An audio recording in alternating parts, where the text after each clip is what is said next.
Welcome back, everyone, to another episode. And today we are speaking with Mahan Tavakoli. Mahan is the CEO of Strategic Leadership Ventures, a top 10 management thought leader, along with me on Thinkers 360, and fellow podcaster, which he has his own show. We'll talk about that a little later on. He partners with clients to create and implement effective strategies, align and collaborate with their teams, and communicate and engage with their stakeholders. Mahan, welcome to the show. Enrique, I am excited and thrilled to be with you as we have interacted with each other over the past couple of years. I've learned from you and look forward to this conversation. Oh, I've definitely learned from you, brother, and I'm thankful for you to share this topic with me today. And folks, we will be speaking about unlocking team synergy. And I know that's interesting for a lot of people, secrets to effective collaboration and success. But Mahan, before we get into that conversation, tell us a little bit about you. So, Enrique, I'm right outside of Washington, D.C., in Montgomery County, Maryland. Most of my life has been in the greater Washington, D.C. region, very active in the community and to the community. I've worked in leadership development most of my career, 20 plus years at Dale Carnegie Training. And then for the past half a dozen or so years, working with clients, working with the CEOs and their leadership teams. So it's been an exciting journey. It's been great working with clients. And you mentioned the podcast. It's outstanding to have conversations with people and learn from them and stay at the edge of leadership and what works for organizations, because that's what helps us bring value to our clients. So that's what I've been up to, learning from outstanding people like yourself as well, Enrique. Oh, thank you for saying so. And indeed, we learn so much when we have these conversations. When you talk about constructing an environment where teams thrive, you're at the pinnacle of the place where a lot of leadership resides, right, for our nation. And I'm sure you've had some great conversations with those in and around your community and through your podcast. But I wanted to start off by asking, what strategies have you found most effective in fostering open communication within teams? Enrique, first and foremost, I repeatedly say that leadership is example.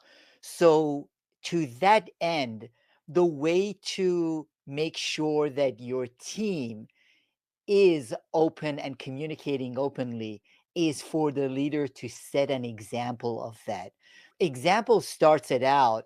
And in order to do that, one of the things that I've seen over my career working with executives, CEOs of top organizations globally is that as we move up in organizations and as we gain more experience, our blind spots tend to grow. People tend to become more hesitant to disagree with us. They tend to become more hesitant to give us honest, open feedback as we move up in the organizational hierarchy. Therefore, if leaders want to have transparent, open communications in their teams, they need to recognize those blind spots that they have, seek feedback, and serve as an example of the kind of open communications they want others to embrace. So, first and foremost, it's example, being mindful that doesn't matter how much we think we ask for open feedback, it's likely that people are hesitant to be as open with us. Therefore, we need to actively work on it on a consistent basis.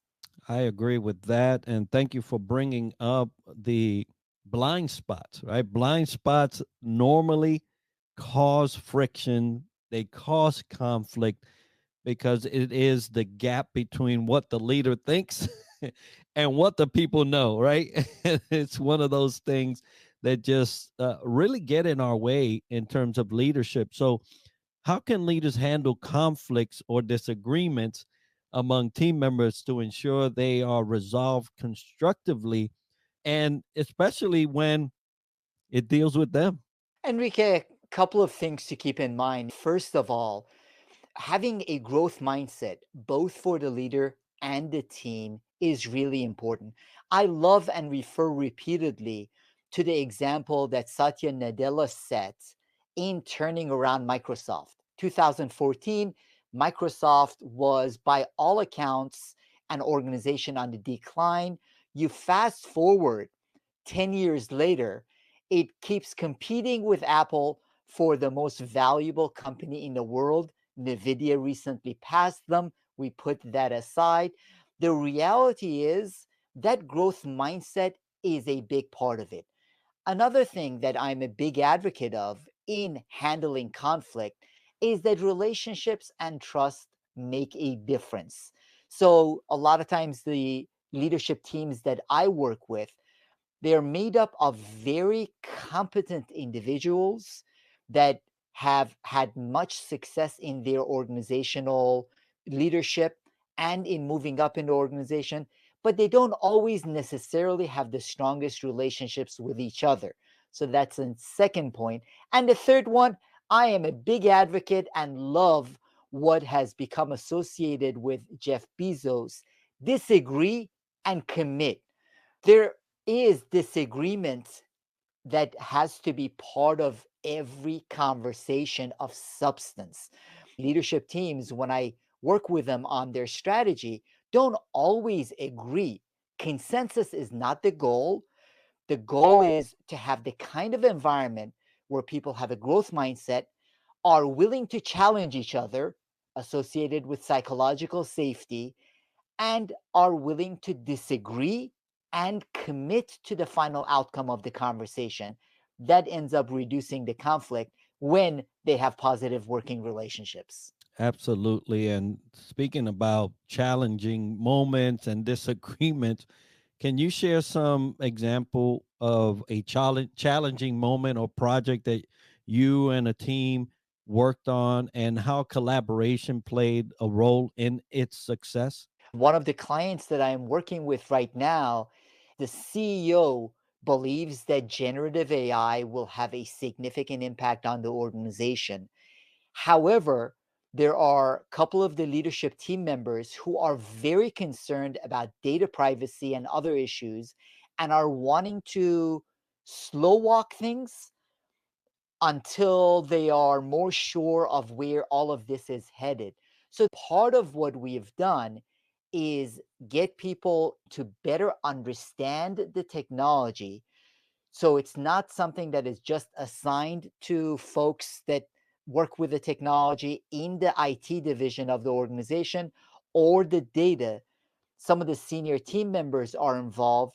And as a part of being involved, they are moving things along to the point where we can disagree and commit. Not everyone will be 100% on board, but on board enough to see that a level of experimentation is essential in moving things forward. One other thought along this is that for a long time, organizations have been used to coming up with strategic plans and strategic initiatives that are years in planning and then in execution. Part of what this fast pace of change has required us to do, and is what I've been working on with clients, is to come up with smaller scale, lower risk experimentation in order to then move these strategies forward. In this client's case, it is generative AI. So that's a way to minimize risk and be much more nimble and agile rather than debate for years on end and then be left behind as a result in a very fast changing environment. Yeah, absolutely. And you just mentioned technology, and one of the greatest and fastest things moving in any of the ecosystems that we work in is the technology around AI. So, what tools or technologies that you have experimented or have seen that you find are indispensable for enhancing team collaboration? I will mention generative AI one more time because I think in the vast majority of cases, people are not using its full capabilities. I will mention one of those case examples that I use with clients before mentioning a couple of other tools. One of the case examples is having the leadership team meetings and some of our strategy conversations recorded through some of the tools, and then interacting with generative AI to generate additional thoughts, opposing views, supporting examples, opposing examples. So it's not just an individual or a group of individuals working with generative AI or the organization's data. All the conversations we're having, we can then use generative AI as a cognitive sparring partner. That's what I'm using with clients as they are debating their strategy. Now, a couple of other things. I've been amazed at the number of hours many clients and many organizations spend in meetings. The latest data shows around 23, 24 hours a week is spent by knowledge professionals in meetings. Vast majority of them, people would say, are a waste of time. Therefore, I'm a big advocate for asynchronous communication and using asynchronous communication tools. So things that can be communicated and need to be captured through something like Slack or project management tools like Asana. I push organizations to do that rather than just schedule meetings. We've had a couple of organizations that I've encouraged them and they've declared meeting bankruptcy, in essence, wiped everything clean, and have had to rethink, do we actually need to have these 5, 10, 20, however many people in this meeting or not? Are there other ways to share information? So, the three things that I highly encourage people to do is one, think more deeply about the use of generative AI. Number two, use asynchronous communication tools such as Microsoft Teams, or I mentioned Asana. And number three, make sure that knowledge is captured in some of those tools as well. Yeah, great tools to have at your side, especially if you're trying to streamline some of the things as in meetings. Lord knows that I stood in the back of the room or in the middle of the table, just observing how a waste of time that those meetings were at a particular stage in life, but how ineffective the leaders were being by just standardizing a time where people just got together arbitrarily. There was nothing really happening. So I encourage as well for all those listening that if you have an opportunity to harness technology in a way that will make you more effective and efficient as far as your teams, by all means do it. Your teams will thank you not only now, but forever for doing so. One of the things I would encourage listeners to do is to challenge their thinking, because the vast majority of CEOs, leadership teams, executives I interact with, they nod and they agree, but then they come up with a whole host of excuses, what I call excuses. They say reasons why, for their position, for their team, in their organization, they need those meetings.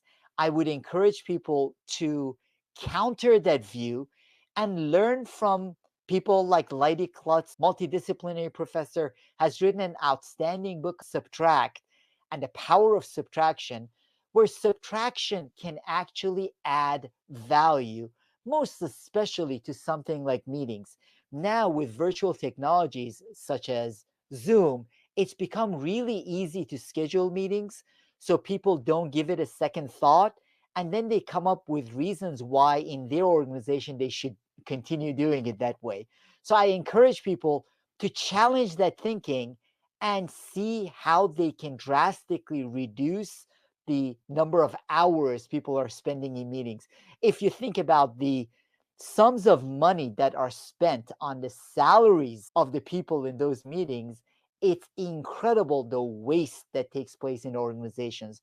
So, that is one thing I challenge everyone, not just to nod and agree, that's a problem generally for organizations, but for us, we need to continue our meetings, but I would challenge all listeners, you can also drastically reduce the number of meetings you hold with your team, your organization. Find out how you can do that. I agree. Now, you just reminded me of something I used to do when we would gather for meetings. I would take a tally of everybody in the room and average their daily pay, sum it all together, and put it on the board as a reminder, because I was privy to that information.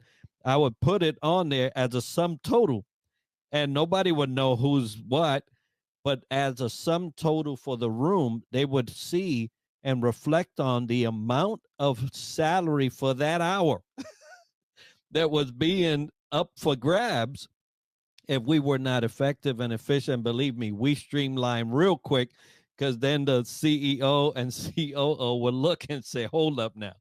We're burning through our cash by doing these things and being less effective. So thank you for those examples. It definitely took me back to one of those days. Now, talking about positions, CEO, COO, whatever you may put as an executive title, leadership is known to be influence, right? Influence equals leadership. And we hear it several times with different speakers, but often that influence is brought on by inspiration. You have to inspire some people to say, hey, this guy might know something, or this guy might know something too.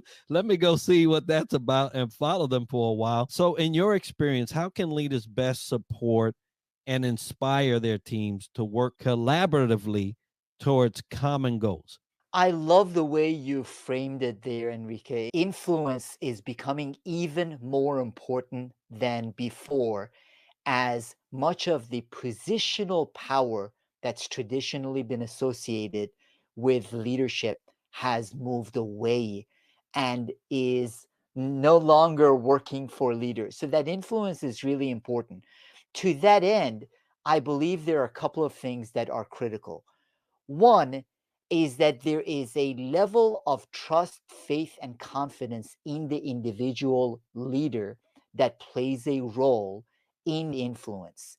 Therefore, that's why leaders do need to be more authentic and show more vulnerability so their people can see them, understand them being transparent, and feel like they can trust them more.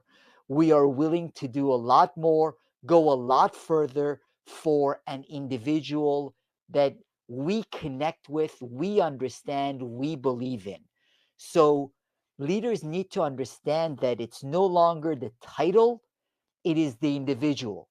And ask yourself, are my people willing to follow me?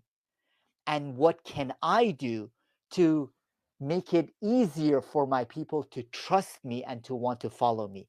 That's where that authenticity, genuine vulnerability comes into play. Second to that, I do believe purpose matters.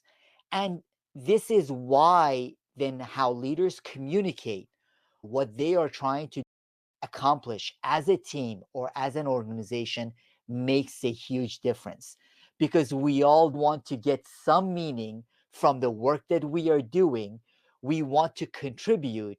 Therefore, we become more motivated if we feel a sense of purpose coming from achieving the team and organizational goals. So I think those two things can play a significant role in helping people feel motivated to do their best in their roles and for the organization. Absolutely. And once again, you jog my memory to a question I used to ask when I was asking for collaboration. I would always ask, are you willing? And if I got a yes, that meant two things. The person was really interested in doing what it was to get where we needed to go. But more importantly, they did not answer yes if they did not trust. If they could not put their trust in the fact that I was leading them somewhere, it would be a no. And there had been some no's. I'm gonna tell you right now, right? But there were a lot of yeses. But I always asked that because I wanted to know that journey was a willing journey. I wasn't trying to force something on someone that they were not ready to do. And a lot of leaders are not really taking into account whether they're forcing or not. They just want things done. But it's very important. You mentioned trust, right? It's very important for a leader to get that nod, to get that affirmation in terms of their people, because it makes the journey a whole lot easier. So thank you for sharing that and for jogging those memories as we were speaking. Now, I know that you speak, you do workshops, you train, you teach, and all these things. You got the podcast. So, pretty busy in that regard. But I know that some of the listeners here today have found your comments to be not only insightful, but intriguing and would like to know more about what's going on with Mahan. So, what do you have coming up, and how can the listener or viewer get a hold of you? Enrique, I am very active on LinkedIn and happy to connect. MahanTavakoli.com is the website, more information there. And Partnering Leadership is the podcast. On a weekly basis, I have conversations with some of the top leadership thinkers and strategy thinkers, Ken Blanchard, Stephen Covey, people like Paul Daugherty and Ajay Agrawal on the AI side. So lots of brilliant thinkers that I learn from and share as well with the community. So I look forward to learning more from your community and engaging, because I think we're going through exponential changes in part as a result of exponential technologies such as AI. So we can, as a community, support each other and learn as we try to contribute back to our organizations and our community as well. Thank you for sharing that. And folks, we'll have all the information you need to get a hold of Mahan, his podcast, and anything that he has coming up through the video and show notes. So stay tuned for those. Be sure to tune in next week for another episode where we dissect leadership from another angle. And as we like to end the show, success to you.